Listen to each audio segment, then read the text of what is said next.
Hello there, everyone. We are now in the last quarter of the year. I love the last quarter. Try to throw in as much wine reviews as you can to get everyone an opportunity to go out and purchase some of the wines that you find interesting yourself.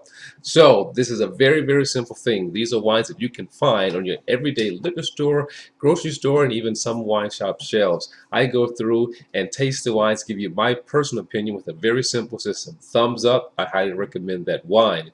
3/4, you know what? I would drink this wine. I may even keep a couple of bottles on hand.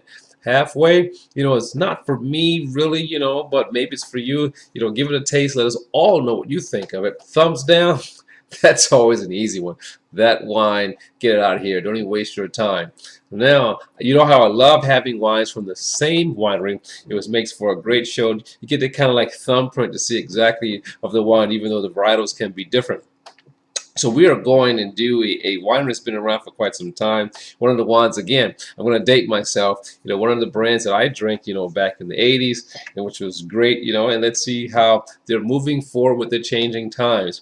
And that winery is going to be Castle Rock. Castle Rock Winery.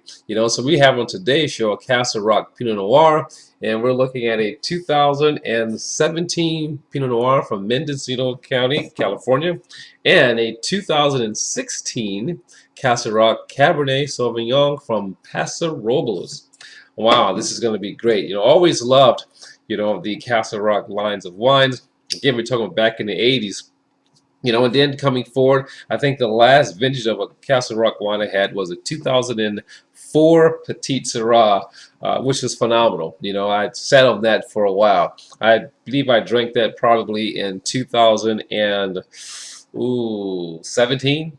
It was phenomenal. It was great. So let's get this started. Give it a taste. Screw caps. Again, me and screw caps, or me and just closures in general. As long as the juice is good, I'm okay. But with a screw cap, you know for certain that if that wine didn't taste good, then it's the wine itself, all right? Because no air is getting inside of there. That means it went to the bottle that way. So we're going to pour both wines first, how I always do. I do my rinse. I taste both of the wines. Oftentimes give me the second taste, and then I'll give you, my opinion on what I thought of the wine. So first up, let's get a view at the wines. Let me get my little white background here. We're gonna get a look at the wines and give you an idea. It's too bad. Maybe if I go like this, well, not really. You can't get a view. But the Pinot Noir, is rather light. More, garnet in color. Light towards the top, coming down towards the center of the bowl, but never getting just a shade dark. So it's very light looking Pinot Noir. And now for our cab, same thing. Deep. It goes from, again, the ruby down to a nice purple, but again, not as deep and inky as you can get from some Cabernets, but a nice color nonetheless. So I mean, they find and filtered and find this one, really, both of these really good. So now let's give our nose Pinot Noir first. Oh, I guess I should show you that cab, huh? So here's the cab, here's the Pinot. From the camera view, from what I'm looking at, they kind of look like the same color, but trust me, there's a definite difference in the shade of coloring. On the nose with the Pinot, there's a subtle spice. It's funny. I always, when I'm smelling a Pinot Noir, I always think in terms of duck a l'orange, and I think about the orange spicy nose, the citrus nose, and the anise, a nose on it, a nice spice to it, and that's what I get here, which is nice. Hopefully the acidity is matching that nose. Kind of subtle earthy mushroom on this one. That's the Pinot Noir. Now for the cab. Ooh, that cab is very interesting. Let's give that a nice swirl here. I'm not too sure about the cab on the nose in this case. It's oftentimes it could be your glass. Sometimes it's the glass that can make all the difference in the world. But I kind of get more of a subtle burn from the alcohol. Plum in there. Or maybe I'm hungry because I tell you I smell flesh. Maybe I'm hungry. You know, so I immediately I start thinking about maybe that's what it was. Immediately start thinking about, oh wow, it has almost like a fleshy note to it. You know, like I want some meat to have with this one, a steak or something. So subtle toasty notes, you know, a little char. So let's give it a rinse.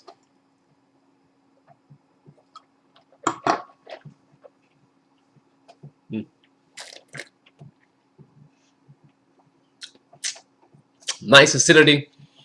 Total, you know, again, puts me in the mind of the Duck a l'Orange. It's not going to be, coming from California, you would think it's going to be a very ripe, you know, over-extracted type Pinot Noir, but this is very light, you know, very subtle, you know, dry.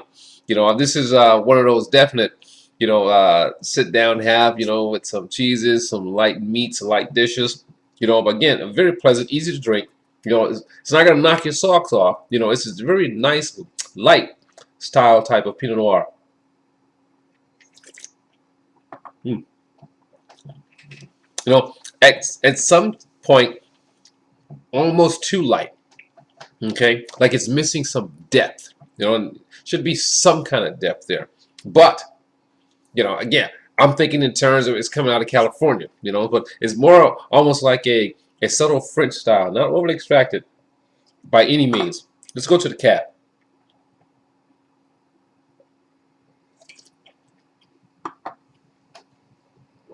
Okay, there's my rinse. All right, tannins, definitely get the tannins in that. You know, and again, it is a clean, you know, tasting type of Cabernet, but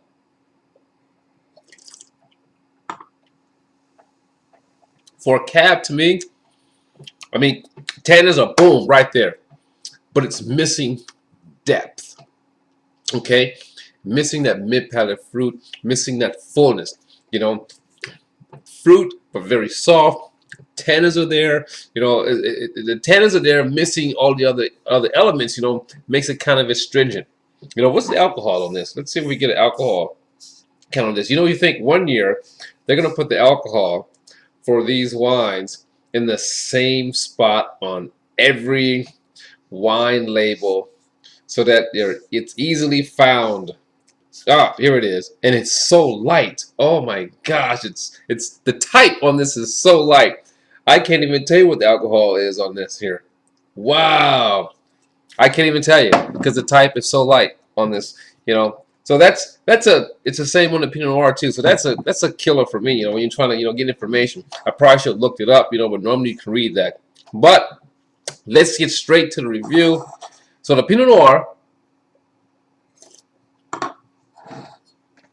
you know,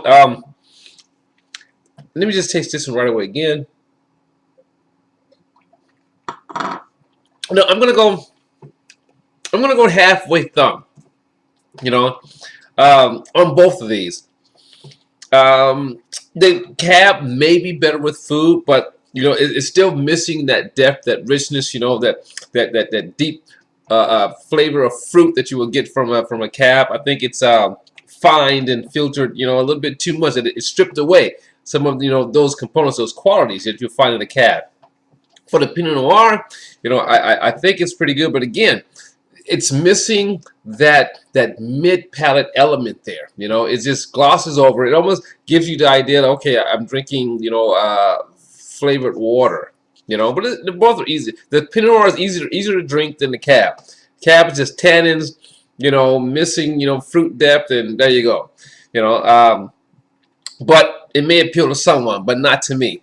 Either doesn't really appeal to me. So I'm going to go halfway. I don't want to give it a thumbs down, you know, but I'm going to go halfway on these.